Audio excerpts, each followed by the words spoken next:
இணைப்பை பத்தி எதையுமே பேசல தலைவர் அவர்கள். ஆனா மாற்று கட்சியில இருந்து ஓபிஎஸ் அணியில இருந்து தினகரன் யார் வந்தாலும் கட்சியில சேர்த்துக்கோங்க, அவங்களுக்கான அங்கீகாரத்தை எதை கொடுத்து அவங்களுக்கான பதவியை கொடுங்க, கண்டிப்பா அவங்களால சேர்த்துக்கணும்னு சொல்லியிருக்காரு. அதே போல பாத்தீங்கன்னா சுற்றுப்பயணத்து வரும்போது நான் 24 நாள் மாதிரி உழைக்க தயாராக அந்த கட்சிக்காக. சோ நீங்க எங்களை பயன்படுத்திக்கோங்க, எங்க ஒண்ணு கூப்பிடுங்க, நான் கண்டிப்பா கட்சிக்காக உங்களுக்காக பொதுமக்களுக்காக வர தயாராக சொல்லிட்டு அந்த வார்த்தையை மோட்டிவேஷனா விட்டுருக்காரு.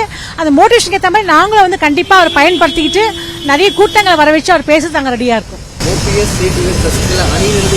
யாரோனா வரலாம், அவங்க இல்ல, யாரோனா வரலாம், அவங்களும் கிடையாது, யாரோனா வரலாம், வந்தா கட்சியில சேர்த்துக்கோங்க, அவங்களுக்கான அங்கீகாரம் அவங்களுக்கு ஏத்த மாதிரி அங்கீகாரம் கொடுங்க, அதுல கொஞ்சம் உஷாரா பார்த்து நடந்துக்கோங்க சொல்லிட்டு எங்களுக்கு சொல்லியிருக்காங்க. ஓபிஎஸ் அணியில இருந்தோ தினகரன் அணியில இருந்து யார் வந்தாலும் மாவட்ட செயலாளர்கள் அவங்க கட்சியில சேர்த்துக்கோங்க, சேர்த்துட்டு பிறகு அவங்களுக்கு உரிய அங்கீகாரம் அவங்களுக்கு ஒரு பதவி கொடுங்க, ஏன்னா அவங்களுக்கு ஒதுக்கக்கூடாது, அவங்களும் நம்மளுக்கு முக்கியம், சேர்த்துக்கிட்டு கட்சி வேலையை பார்க்க ஆரம்பிங்க சொல்லிட்டு எங்களுக்கு மோட்டிவேஷனல் ஸ்பீச் தான் கொடுத்துருக்காங்க. சசிகலாவோ தினகரன் அணிலிருந்தோ இல்ல ஓபிஎஸ் அணிலிருந்தோ அவங்க வந்தா தலைமை தாங்க முடிவு பண்ணும்.